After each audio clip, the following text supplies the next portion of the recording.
Well, so today is our last day. Jadi hari ini adalah hari terakhir kita ya, teman-teman. Dan di hari terakhir nanti kita akan belajar materi reading yang paling sulit ya. Kenapa dibilang paling sulit? Karena jawabannya nggak ada di dalam teks, teman-teman. Jadi ada reading, makanya di awal reading kan saya menjelaskan ke teman-teman kalau ada informasi itu bukan cuma main idea, ada juga namanya additional information, ada juga supporting idea, bahkan ada juga intermezzo yang mana yang tidak nyambung dengan informasi yang ada di dalam teks. Nah, biasanya eh, pertanyaan yang menanyakan intermezzo atau informasi yang tidak nyambung dengan topik yang ditanyakan itu namanya adalah inference ini, ya. Jadi langsung saja. Jadi di reading seperti yang kita pelajari kemarin-kemarin, soalnya nanti ada 50 pertanyaan yang dibagi ke dalam 50, maksud saya yang harus teman-teman selesaikan dalam waktu 55 menit, right? Nah, biasanya umumnya orang-orang itu membaca teks dulu. Nah, kalau di kelas saya sarankan jangan lakukan ini karena itu nanti akan menghabiskan waktu teman-teman hanya untuk mencari informasi di dalam. Maksudnya untuk menghabiskan waktu untuk membaca teks gitu ya. Nah, jadi jangan baca teksnya dulu, tapi baca soalnya dulu. Nanti teman-teman dari membaca soalnya dulu akan tahu apa yang harus dilakukan. Apakah teman-teman cukup membaca kalimat pertama di setiap paragraf atau istilahnya topik sentence ya, teman-teman. Atau teman-teman harus melakukan scan dan skim soal, karena yang ditanyakan itu adalah informasi peritilan-peritilan kecil di dalam teks. Atau teman-teman harus membuat suatu kesimpulan atau kemungkinan berdasarkan informasi yang ada di dalam teks. Nah, ini yang akan kita pelajari hari ini. Nah, teman-teman masih ingat jenis soal apa aja yang cara mengerjakannya? Teman-teman cukup membaca kalimat pertama di setiap paragraf. Boleh disebutkan, teman-teman. Buka buku nggak apa-apa.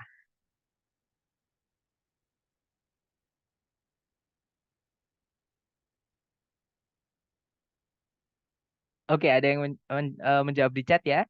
Main idea. Oke, pertama main idea. Kemudian ada juga tone, purpose sama course dan juga idea organization atau pengembangan ide. Ya, nah itu adalah tiga jenis soal yang cara mengerjakannya tidak perlu teman-teman baca semua teks ya, tapi cukup baca kalimat pertama di setiap paragraf. Nah, sekarang jenis soal scan dan skim atau yang nggak bisa kita kerjakan dengan topik membaca topik sentence-nya saja, tapi harus dicari dulu di dalam teks. Ada yang masih ingat? Yang pertama apa aja, teman-teman?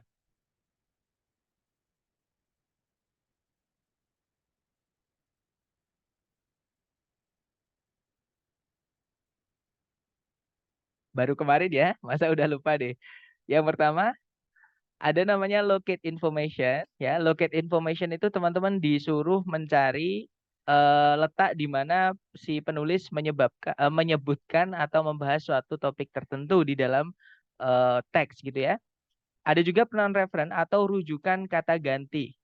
Yang mana kata ganti itu menggantikan benda yang sebelumnya sudah disebutkan. Nah, biasanya ditanyakan kata ganti itu apa namanya? Menjelaskan kata yang mana seperti itu. Kemudian yang ketiga ada namanya stated and unstated details atau detail yang tertulis di dalam teks, ada juga detail yang tidak tertulis di dalam teks. Jadi di pilihan ganda itu ada yang kita diminta untuk mencari, kalau yang stated ya teman-teman, yang manakah di antara A, B, C, D itu yang benar mengenai kata kunci yang ditanyakan. Nah, kalau yang unstated itu adalah di manakah antara A, B, C, D yang tidak benar atau yang tidak disebutkan mengenai kata kunci yang ditanyakan di soal seperti itu. Dan yang terakhir ada soal vocabulary atau pertanyaan mengenai kosakata gitu ya. Jadi bisa sinonim ataupun kata lain yang artinya mirip seperti itu. Nah, hari ini kita akan belajar teknik yang terakhir, teman-teman, atau teknik ketiga, yaitu membuat inference. Inference sendiri itu adalah kesimpulan atau kemungkinan yang dibuat berdasarkan informasi yang ada di dalam teks, gitu ya. Jadi saya ulangi lagi, eh, inference sendiri itu adalah kesimpulan atau kemungkinan yang kita ambil atau kita buat dari dalam teks. Maksud saya berdasarkan informasi yang ada di dalam teks. Jawabannya nggak ada di dalam teks, teman-teman. Tapi nanti kita di sini disuruh apa ya, kayak membuat kemungkinan atau intinya kayak berimajinasi seperti itu. Nah, atau kita langsung aja. Jenis soal pertama yang cara mengerjakannya kita harus menarik suatu kesimpulan itu adalah inference itu sendiri, teman-teman. Ya, nah contoh soalnya kurang lebih seperti ini. Seperti biasa, kalau di reading kita baca soalnya dulu, ya. Nah, di situ soalnya berbunyi, which of the following is probably not a Hawaiian word? Kalau diartikan, yang manakah di antara A, B, C, D berikut ini yang kemungkinan bukanlah sebuah kata dalam bahasa Hawaii? Nah, kalau teman-teman cek di dalam soal, kata mahalo, mahi-mahi, meklea, moana itu nggak akan ketemu, teman-teman. Ya, teman-teman boleh lakukan scan dan skim atau boleh dibaca coba cari kata mahalo, mahi-mahi, meklea, atau moana di dalam teks nggak akan ada. Ya, inilah jenis soal inference. Jadi kita disuruh berimajinasi berdasarkan informasi yang ada di dalam teks. Nah, tapi di soal seperti biasa, untuk jenis soal scan dan skim, intinya peritilan kecil yang ada di dalam teks, itu teman-teman lakukan scan dan skim dulu. Ya. Nah, sebelum lakukan scan dan skim, teman-teman temukan dulu kata kunci di dalam soal yang ditanyakan tentang apa. Gitu ya. Nah, di sini kata kuncinya adalah kata dalam bahasa Hawaii. Itu kalau kita scan dan skim, itu dibahas di paragraf 1.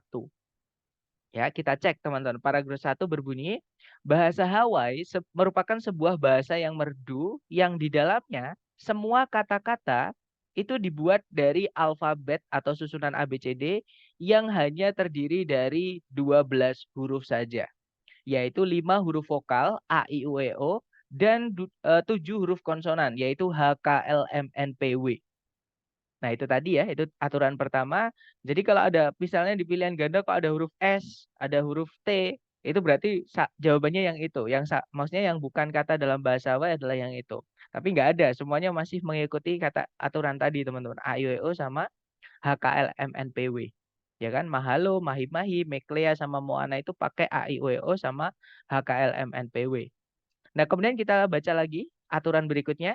Setiap suku kata dalam bahasa itu, maksudnya bahasa Hawaii itu, berakhiran dengan huruf A, I, U, E, O. Kan vokal tadi kan A, I, U, E, O ya, teman-teman. Dan dua konsonan itu tidak boleh gandeng, tidak boleh muncul bareng. Ya, harus dipisah kalau dua konsonan. Jadi, huruf vokal itu memiliki frekuensi yang lebih tinggi dalam bahasa Hawaii daripada bahasa Inggris. Nah, intinya aturannya tadi ya, teman-teman. Susunannya A, I, U, E, O dan H, K, L, M, N, P, W. Kemudian setiap suku kata itu selalu berakhiran dengan huruf A, I, U, E, O. Dan konsonan tidak boleh gandeng. Nah, kita cek A, B, C, D. Yang mengikuti aturan ini yang mana? Gitu ya. Yang pertama ada, yang tidak mengikuti, teman-teman. Karena yang ditanyakan adalah yang not a Hawaiian word. Gitu ya. Di situ yang alpha, mahalo, itu ada 3 syllables. 3 suku kata, yaitu ma, kemudian ha, kemudian lo. Right? Yang mana setiap suku kata berakhiran dengan huruf vokal, yaitu A, O. Ya kan? Berarti dia mengikuti aturan bahasa Hawaii, teman-teman. Kemudian huruf konsonan tidak boleh gandeng. M, H, sama L-nya itu tidak gandeng ya, teman-teman. Dia dipisah dengan huruf AA. Otomatis dia mengikuti aturan dalam bahasa Hawaii. Kemungkinan dia kata dalam bahasa Hawaii. Jadi bukan yang alfa jawabannya.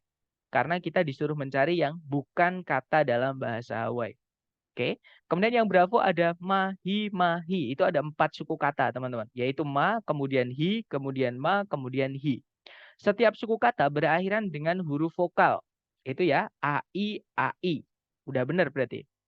Kemudian 2 konsonan tidak boleh gandeng. M sama H-nya itu nggak gandeng ya, teman-teman. Dia terpisah dengan huruf AI, AI. Seperti itu. Otomatis yang Bravo ini juga mengikuti aturan dalam bahasa Hawaii. Jadi kemungkinan dia kata dalam bahasa Hawaii. Berarti bukan itu jawabannya juga ya.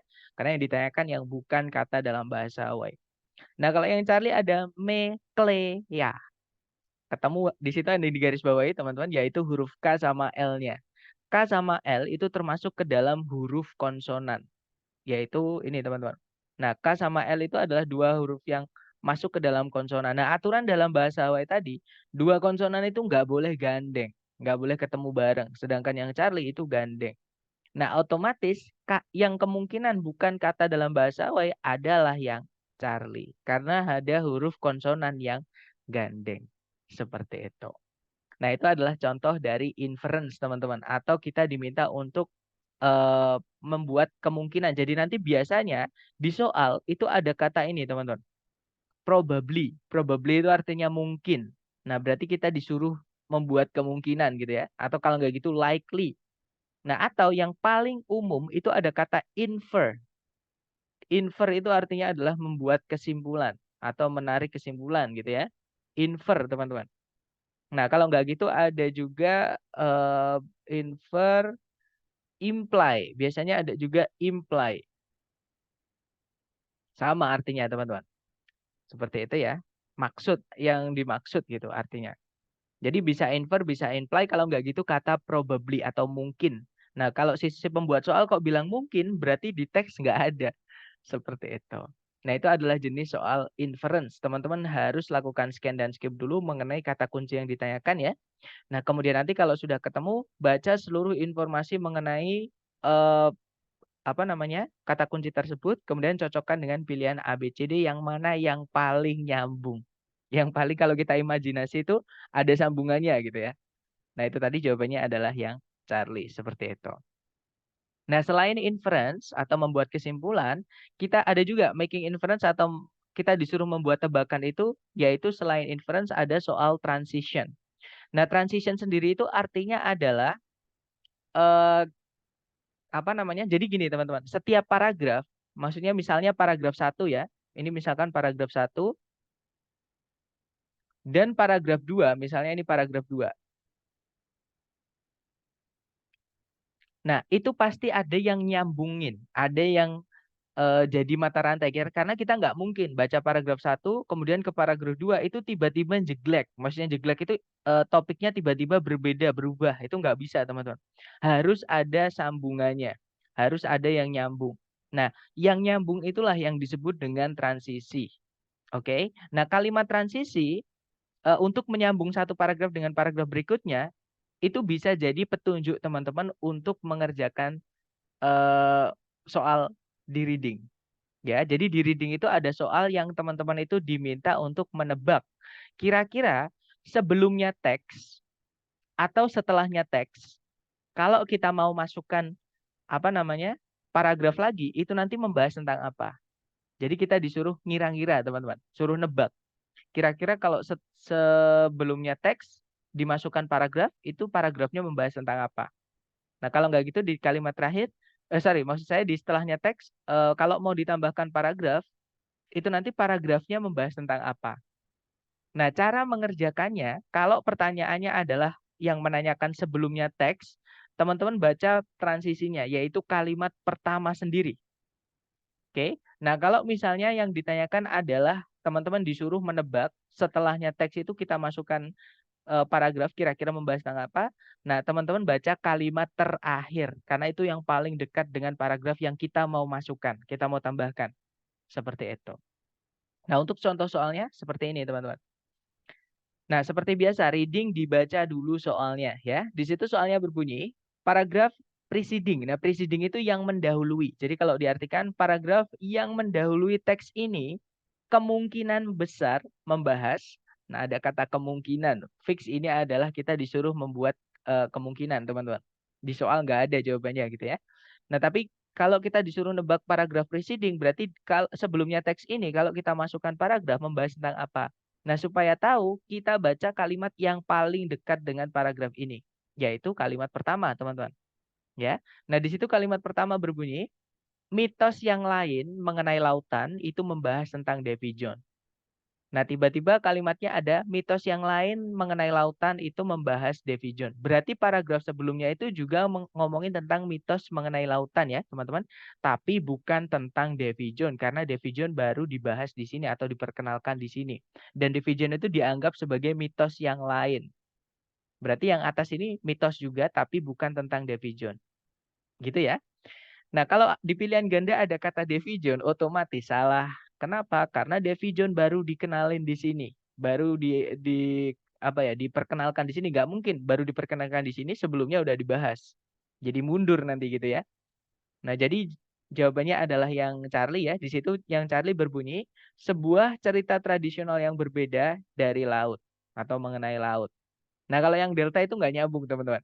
Mempersiapkan atau bersiap-siap untuk melakukan perjalanan laut. Nah, kan nggak ada hubungan dengan mitos yang lain mengenai lautan. yaitu Davy Jones ini. Seperti itu. Jadi delta nggak bisa. Nah, itu tadi adalah contoh dan penjelasan sedikit mengenai soal making inference ini. Nah, tapi gini teman-teman. Untuk informasi buat teman-teman, soal transisi ini tidak pernah keluar di soal yang asli dari TS. Ya. Nah, tapi kalau yang inference itu sering banget keluar. Oke. Nah, mungkin ada pertanyaan dulu. Silahkan kalau ada pertanyaan sebelum kita lanjut ke latihan buat teman-teman. Silahkan teman-teman.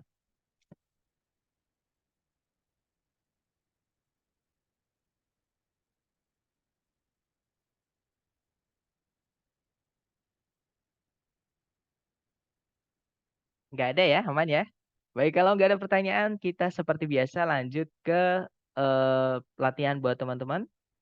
Dicoba dulu, di sini ada satu soal, waktunya 1 menit, dimulai dari sekarang. Silahkan teman-teman.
Oke, waktu habis. Silahkan yang sudah menemukan jawaban boleh dikirim di chat dulu. Jangan takut salah, kita belajar.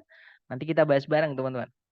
Baik, ada jawaban Bravo, Bravo, dan juga Charlie ya. Oke, antara ada juga N ya. Antara Bravo atau Charlie. Mari kita cek bareng, teman-teman. Nah, seperti biasa, kita baca soalnya dulu. Di situ soalnya berbunyi, the paragraph preceding this passage most probably discusses. Jadi paragraf yang mendahului teks ini kemungkinan besar membahas. Nah, karena yang ditanyakan adalah yang mendahului teks ini atau di atasnya teks ini ya, kalau kita mau masukkan paragraf itu membahas tentang apa. Nah, maka kita baca kalimat transisinya yang paling dekat dengan paragraf yang kita mau masuk tambahkan itu. Oke, nah otomatis kita baca kalimat pertama. Nah, kalimat pertama itu dibahas atau berbunyi, meskipun elang gundul merupakan salah satu simbol nasional Amerika Serikat, elang gundul itu tidak hanya satu-satunya. Nah, berarti ada yang lain yang dibahas di paragraf ini ya. Tapi tiba-tiba ngomongin kalau meskipun elang gundul itu simbol dari Amerika Serikat, elang gundul itu tidak bukanlah satu-satunya. Nah, paragraf ini terus memperkenalkan tentang Uncle Sam, teman-teman. Tentang simbol Amerika yang manusia, yang orang gitu ya. Nah, berarti di paragraf sebelumnya tadi itu membahas tentang elang gundul ini yang tidak dibahas di paragraf ini ya. Karena paragraf ini ngomongin tentang Uncle Sam, tapi di awal itu tiba-tiba ada kata bald eagle atau elang gundul. Nah, berarti jawaban yang paling tepat adalah yang Bravo. Ya, teman-teman. The bald eagle which symbolizes the United States. Jadi, elang gundul yang menyimbolkan Amerika Serikat. Nah, baru di sini setelah membahas tentang elang gundul tadi yang menyimbolkan Amerika Serikat tadi, itu baru paragraf ini datang. Bilang kalau meskipun elang gundul itu adalah salah satu simbol nasional Amerika Serikat, elang gundul itu bukan cuma satu-satunya loh. Ada lagi selain elang gundul, yaitu Uncle Sam. Berarti di sini tadi elang gundul. Ya, teman-teman jawabannya adalah yang Bravo. Oke, nggak apa-apa. Kita coba lagi ke nomor berikutnya. Silahkan dicoba dulu 1 menit dimulai dari sekarang. Silahkan teman-teman.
Oke, waktu habis. Silakan jawabannya yang sudah nemu dikirim di chat dulu. Jangan takut salah, kemudian nanti kita bahas bareng. Silakan teman-teman.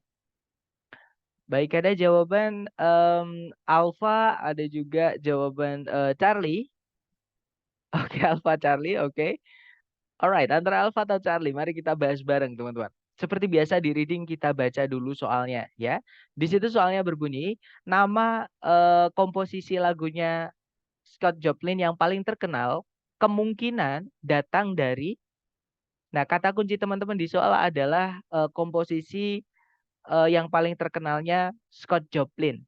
Yang mana itu muncul di kalimat bawah-bawah. Intinya di paragraf bawah yang akhir-akhir, teman-teman.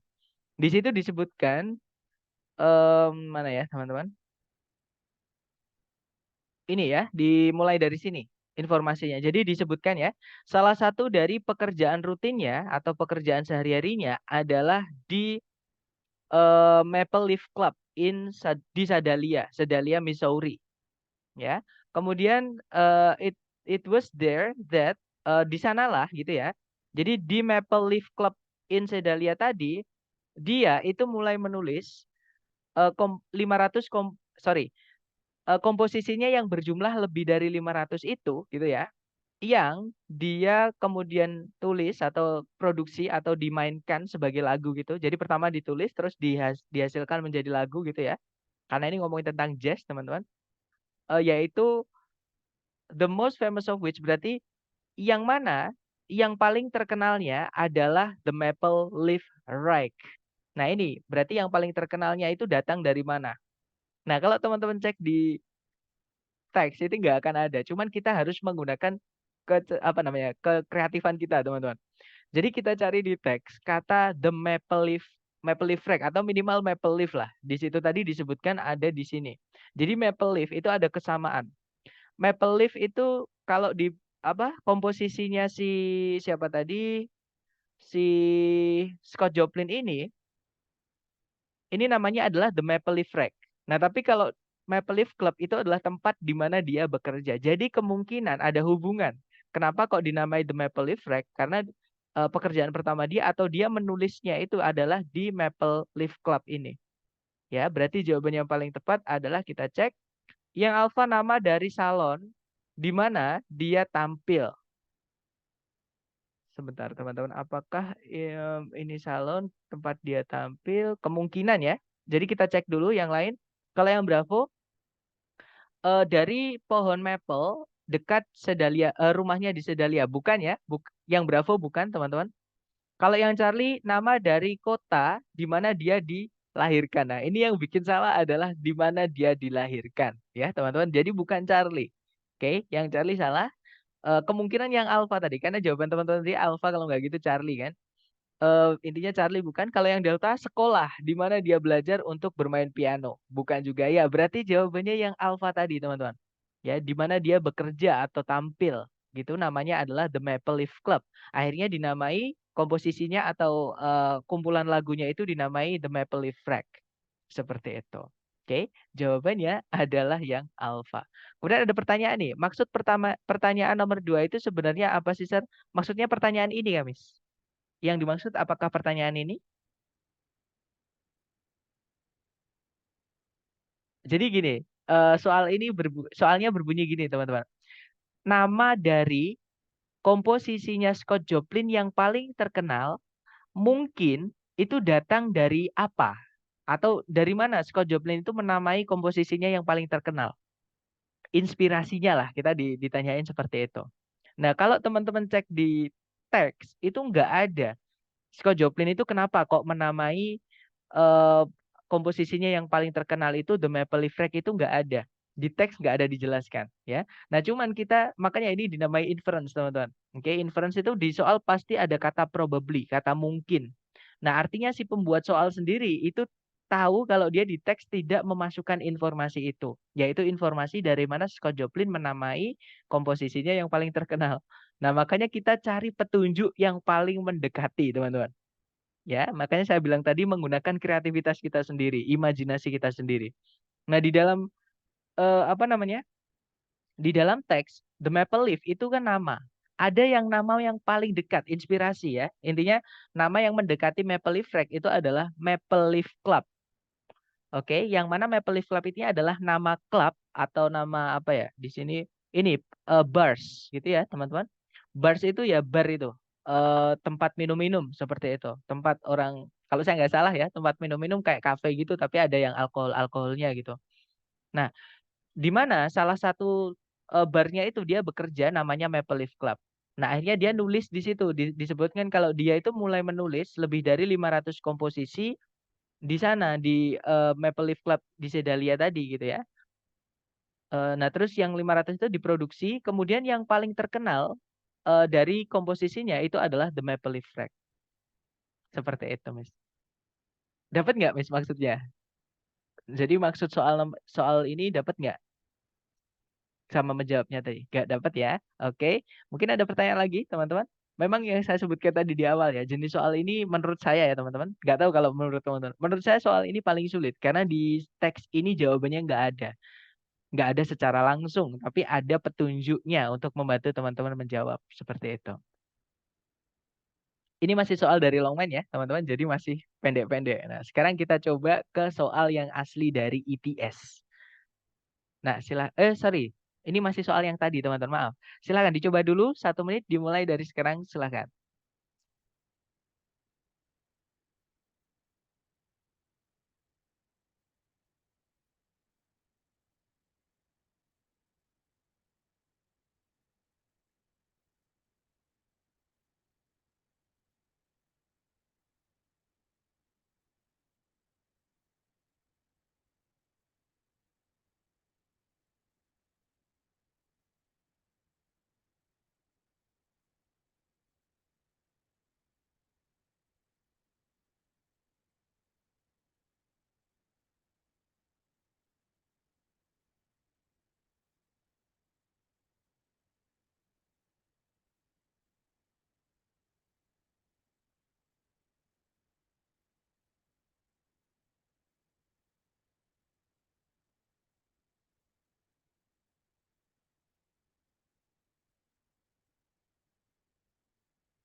Oke, waktu habis. Silakan jawabannya teman-teman dikirim di chat ya. Kemudian kita bahas bareng. Ada John, Bravo, dan juga Charlie. Mari kita cek bareng, teman-teman. Ya, untuk soalnya masih tentang Scott Joplin, Mas. Cuman beda soal gitu ya. Jadi teksnya sama dengan yang tadi, tapi soalnya beda. Keadaan antara jawaban Bravo sama Charlie ya, teman-teman. Gak apa-apa, mari kita bahas bareng ya, Miss. Di situ soalnya berbunyi, paragraf yang mengikuti. Maksudnya paragraf setelahnya teks ini ya. Jadi paragraf setelahnya teks ini kemungkinan membahas. Nah, karena yang ditanyakan adalah paragraf setelahnya teks. Berarti maksudnya gini, kira-kira setelahnya teks ini, kalau kita mau masukkan paragraf lagi, paragrafnya itu membahas tentang apa? Nah, karena paragraf setelahnya teks, maka kita baca transisinya, yaitu kalimat terdekat dengan paragraf yang kita mau tambahkan. Berarti kalimat terakhir tadi, teman-teman.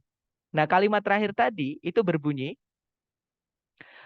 disitulah dia bermula atau dia mulai menulis komposisi 500 komposisi-komposisinya yang lebih dari 500 itu yang kemudian dia produksi, maksudnya buat menjadi lagu.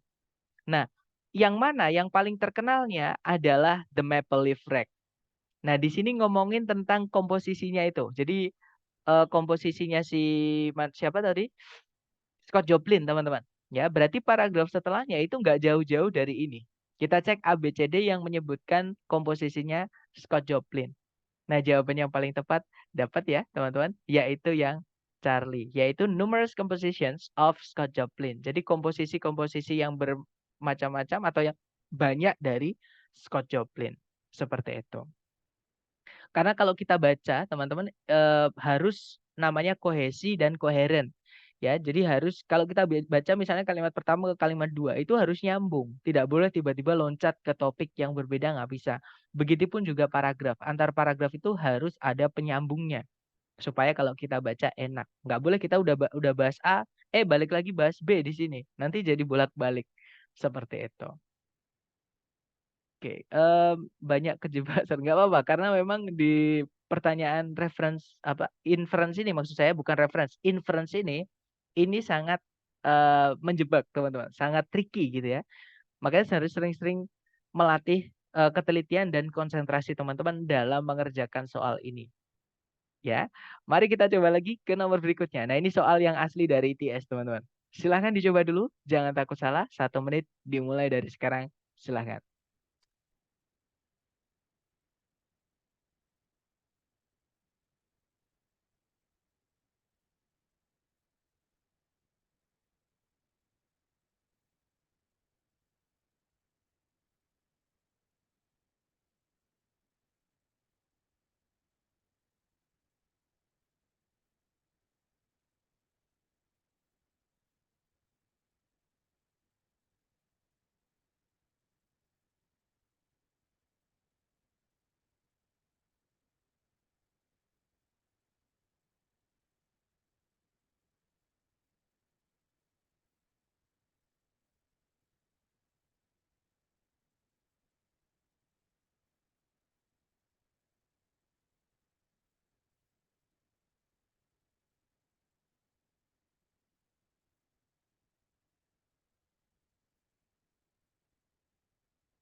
Oke, waktu habis. Yang sudah nemukan jawaban, silahkan dikirim di chat dulu ya. Kemudian kita bahas bareng, teman-teman.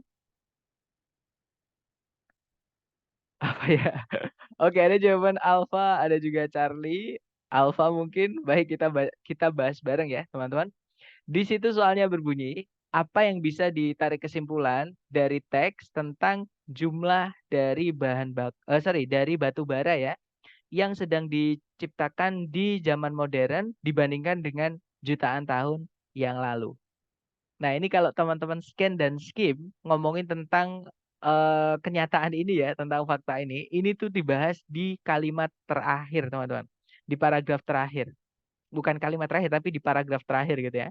Nah, kalimatnya itu berbunyi eh apa ya? Tumpukan-tumpukan atau kandungan-kandungan yang banyak atau yang besar dari batu bara dan minyak bumi itu masih tetap ada di bawah tanah. Tapi biaya mereka itu semakin naik. Biaya di sini maksudnya resiko ya, teman-teman. Jadi semakin meningkat secara drastis. Entah itu dalam eh, hal dolar, maksudnya dalam finansial ya, dan juga resiko terhadap lingkungan. Nah, terus di kalimat setelahnya itu disebutkan. Jadi tumpukan-tumpukan atau kandungan-kandungan batu bara dan minyak yang mudah diakses atau yang mudah diambil itu telah dieksploitasi. Dieksploitasi itu digunakan, diambil secara besar-besaran gitu ya, teman-teman. Dan nuance atau apa namanya? Tumpukan-tumpukan yang baru atau kandungan-kandungan batu bara dan minyak yang baru itu bakalan sangat mahal atau sulit untuk dideteksi dan untuk dikerjakan atau diproses, diambil. Maksudnya seperti itu. Nah, berarti dari sini kita tahu kalau zaman dulu itu banyak gitu ya, karena gampang diambil, accessible. Nah, sedangkan sekarang itu batu bara dan minyak bumi yang tersedia atau yang easily accessible tadi itu sulit teman-teman apa namanya dilocate atau dicari ditemukan gitu ya dan untuk diproses. Nah, berarti dari fakta ini kita tahu kalau karena zaman dulu itu kok mudah ngambilnya, mudah juga memprosesnya. Nah, berarti banyak, ngambilnya gampang. Nah, sekarang yang bisa diambil itu sulit gitu ya. Kenapa? Karena itu tadi sudah dieksploitasi. Nah, artinya perbedaan zaman dulu sama sekarang untuk jumlah bahan batu bara, maksud saya ya bukan bahan tapi batu bara dan minyak bumi itu semakin sedikit, teman-teman. Jadi jawaban yang paling tepat itu adalah yang Charlie ya. It is less. Jadi jumlahnya lebih sedikit. Jawabannya yang Charlie, bukan yang Alpha. Kalau misalkan yang Alpha jumlahnya itu lebih banyak, lebih besar. Kalau lebih besar harusnya lebih gampang untuk diambil atau diproses. Gitu ya, bukan malah lebih sulit atau lebih mahal. Seperti itu. Kita coba lagi ya ke nomor berikutnya. Silahkan teman-teman. Jangan takut salah. 60 detik dimulai dari sekarang. Silahkan.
Oke, waktu habis. Ada yang sudah nemu jawaban. Boleh dikirim di chat, teman-teman.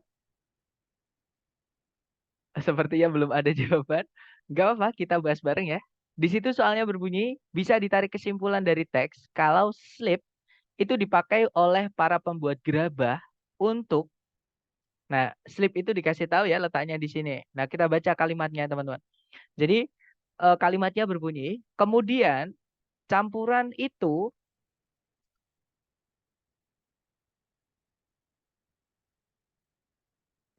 halo, tes, tes, suara saya terdengar, teman-teman?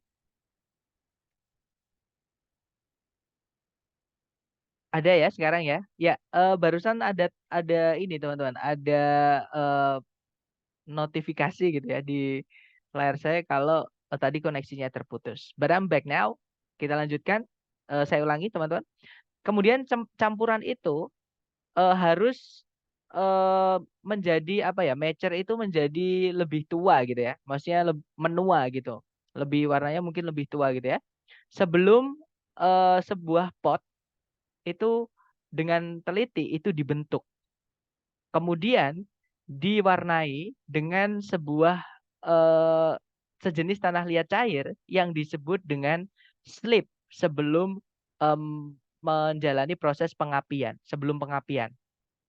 Nah, berarti slip di sini ini adalah ini teman-teman, cairan eh, tanah liat yang dipakai untuk mengecat, mengecat ini lapisan luarnya gitu ya. Karena ini ngomongin tentang temper. Temper itu adalah lapisan bagian luar gitu ya, atau permukaan gitu. Nah, kita cek pilihan A, B, C, D.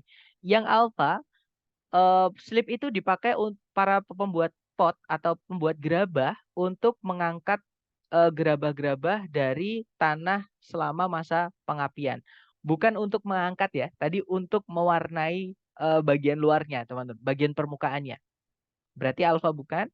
Nah, kalau yang Bravo membentuk tanah liat itu menjadi bentuk yang diinginkan. Nah, kalau yang untuk apa namanya membentuknya tadi itu kita nggak dikasih tahu, teman-teman. Jadi sebelum pot itu dibentuk secara hati-hati dengan apa di sini tidak ada.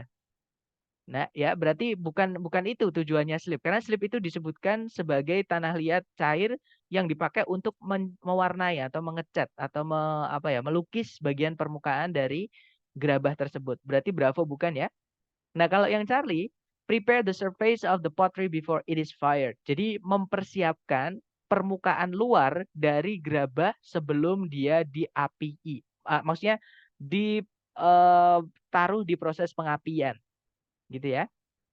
Nah, kemungkinan Charlie bisa. Kalau misalkan maksudnya mempersiapkan permukaannya di sini adalah mengecat, itu bisa. Kita cek dulu yang delta, teman-teman.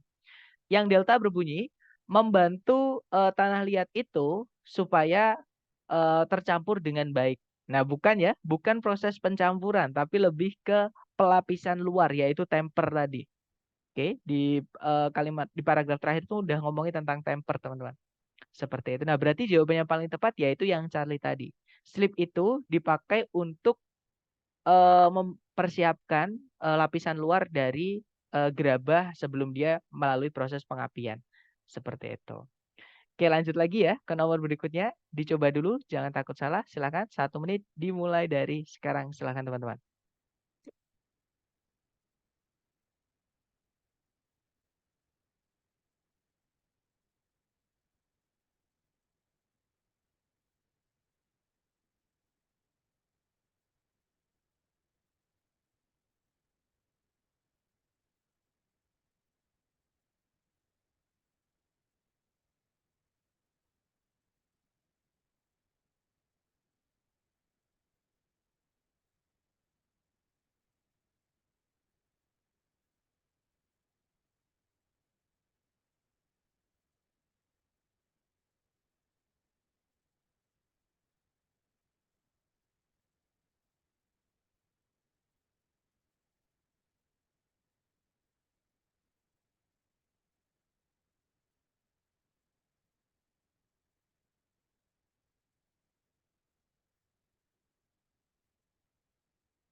Oke, waktunya habis. Mungkin ada yang sudah nemu jawaban. Boleh dikirim dulu di chat ya, teman-teman.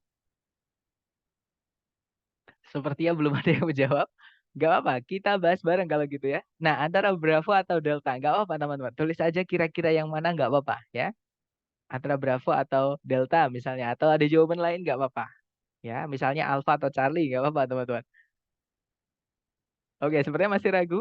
Ada jawaban Charlie juga. Ada jawaban Charlie atau Delta juga. Baik, kita cek bersama ya, teman-teman. Sorry, I burped.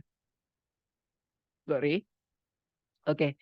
Di situ soalnya berbunyi it can be inferred, bisa ditarik kesimpulan dari teks bahwa para pemikir atau apa ya, filosofer gitu ya. Ini ya orang-orang yang suka berpikir gitu ya. Pada zaman Renaissance itu sedang mencari kelahiran kembali dari. Nah, itu kalau teman-teman scan dan skim itu harus dicari dulu, teman-teman. Jadi Renaissance were seeking a rebirth itu disebutkan di paragraf 1 tadi ya. Di mana ya, teman-teman? Sebentar. Nah, ini mulai dari sini, teman-teman. Jadi konsep dari kelahiran kembali itu disesuaikan dengan periode ini dari sejarah Eropa karena atau dikarenakan ketertarikan yang muncul kembali terhadap atau mengenai budaya Romawi dan Yunani kuno yang mulai di Itali atau yang berawal di Itali dan kemudian menyebar di seluruh Eropa. Maksudnya adalah kelahiran kembali di sini itu di Itali. Akhirnya budaya Roma sama budaya Yunani itu eh, banyak yang tertarik lagi, teman-teman. Banyak yang berusaha untuk mempelajari lagi, gitu ya. Nah, kemudian tadi sampai mana di sini ya. Nah, para scholars, para guru-guru besar dan para seniman dari abad ke-15 dan ke-16 itu ingin mengembalikan, restore itu menghidupkan kembali gitu ya, atau mengembalikan eh, pembelajaran dan tujuan-tujuan dari peradaban-peradaban klasik dari Yunani dan Romawi.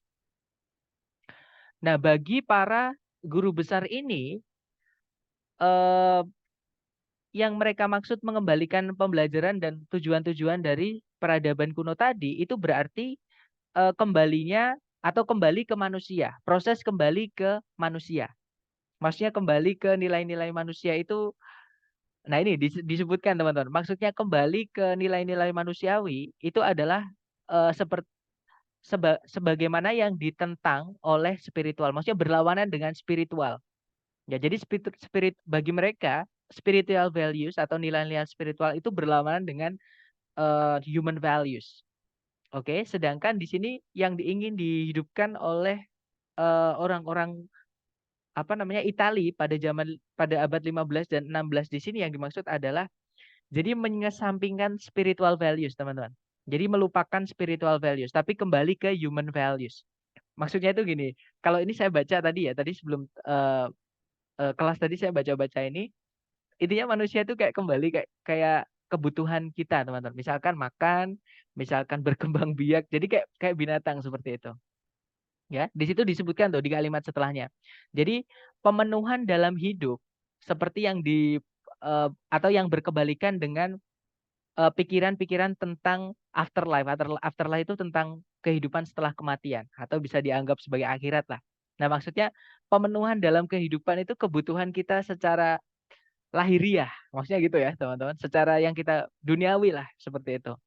Jadi maksudnya kembali ke peradaban Yunani dan Roma klasik itu jadi kita lebih mementingkan lahiriah daripada spiritual. Kita nggak peduli dengan afterlife. Ini menurut teks ya. Menurut teks di sini, teman-teman. Jadi menjadi tujuan yang diinginkan. Nah, itu disebutkan di situ. Dan mengekspresikan seluruh range itu maksudnya adalah seluruh aspek gitu ya dari emosi-emosi manusia dan menikmati ini pleasures itu eh, kesenangan gitu ya. Kesenangan dari panca indera. Nah, itu tidak lagi dianggap front on itu tidak lagi dianggap aneh atau tidak lagi dianggap tabu. Jadi agak di sini maksudnya agak kasar, teman-teman. Intinya adalah mengembalikan budaya Yunani dan Romawi kuno klasik, peradaban klasiknya di sini ini maksudnya adalah kembali ke manusia di mana manusia tidak memikirkan afterlife atau akhirat seperti itu. Nah, kita cek ABCD ya, yang mana yang menyebutkan rebirth di sini maksudnya adalah menghidupkan kembali human values atau fokusnya adalah ke human values. Oke. Yang alpha di situ komunikasi antara para seniman di seluruh Eropa. Bukan ya, teman-teman? Bukan itu. Kalau yang bravo spirituality in everyday life. Jadi rohaniah dalam apa namanya? Kehidupan sehari-hari. Bukan ya, malah kebalikannya, teman-teman. Tadi disebutkan kalau rohaniah ini adalah as opposed to spiritual values. Berarti human values itu berlawanan dengan spiritual values menurut mereka ya, menurut scholars tadi. Oke, berarti bukan yang Bravo karena kalau yang Greece sama Rome itu eh, fokusnya pada human values, bukan pada spiritual values seperti itu. Nah, kalau yang Charlie, a cultural emphasis atau penekanan budaya pada nilai-nilai manusia. Nah, ketemu jawabannya adalah yang Charlie, teman-teman. Oke, kalau yang Delta itu udah langsung kelihatan salah dari kata religious themes. Oke, jadi tema-tema keagamaan itu malah kebalikan dengan yang kita bahas tadi. Jadi bahkan mereka tidak memikirkan lagi tentang sesuatu yang berhubungan dengan afterlife, tapi lebih ke apa namanya pleasures tadi, kesenangan di duniawi atau lahiriah seperti itu. Jadi jawabannya yang Charlie ya, teman-teman. Penekanan budaya pada nilai-nilai manusia seperti itu. Nah, itu tadi sebentar, kayaknya ini soal terakhir, teman-teman. Sebentar saya coba. Iya, ternyata soal terakhir. Nah, itu tadi adalah soal mengenai teknik reading yang terakhir, yaitu teman-teman diminta untuk membuat kesimpulan atau menarik suatu kemungkinan berdasarkan petunjuk yang ada di dalam teks. Ya, yang saya bilang jenis soal paling sulit tadi. Nah, mungkin ada pertanyaan dulu dari teman-teman sebelum kita ke sharing-sharing kecil, teman-teman. Silakan kalau ada pertanyaan. Benar-benar harus teliti ya untuk soal ini. Betul, Mas. Dan tapi gini, teman-teman. Ini pengalaman saya ya. Dan saya rasa pasti teman-teman juga sama deh. Karena yang saya pernah cerita ke teman-teman. Saya ini orangnya nggak pinter-pinter banget, teman-teman. Nah, tapi saya tuh, maksudnya saya bisa gitu ya. Reading itu bisa gitu. Nah, pasti teman-teman harusnya juga bisa. Nah, saya ini kok bisa kenapa? Karena saya dulu itu seneng, teman-teman. Nyoba-nyoba itu seneng. Intinya kayak penasaran gitu lah. Kalau saya misalkan kok jawaban saya itu nggak sesuai sama jawaban teman saya, atau misalnya jawaban saya itu kok nggak sesuai sama kunci jawaban, itu saya jadi gemes, jadi penasaran. Nah, itu yang saya harap di nurture ke teman-teman sendiri atau yang teman-teman apa namanya ya? Intinya yang teman-teman tanamkan ke diri sendiri gitu ya. Jadi kalau ada yang misalkan teman-teman sulit menemukan kesulitan, jangan menyerah. Intinya coba lagi. Itu tantangan buat teman-teman. Seperti itu. Tapi dapat ya, teman-teman. Maksudnya secara garis besar cara mengerjakannya tadi seperti itu. Kita harus lakukan scan dan skim dulu untuk mencari kata kunci itu dibahas di mana. Nah, kemudian teman-teman cari informasi mengenai kata kunci itu. Nah, terus nanti hubungkan dengan pilihan A, B, C, D. Kira-kira yang paling ada sambungannya atau bisa kita imajinasikan, bisa kita sambungkan kira-kira yang mana. Seperti itu. Nah, saya rasa udah aman ya, teman-teman. Jadi udah nggak ada pertanyaan tentang bab hari ini. Nah, sekarang kita sharing-sharing kecil ya, teman-teman. Seperti yang saya sampaikan di awal. Nah, untuk sharing-sharing kecil ini saya nggak bisa rekam, teman-teman. Ya, saya hentikan dulu.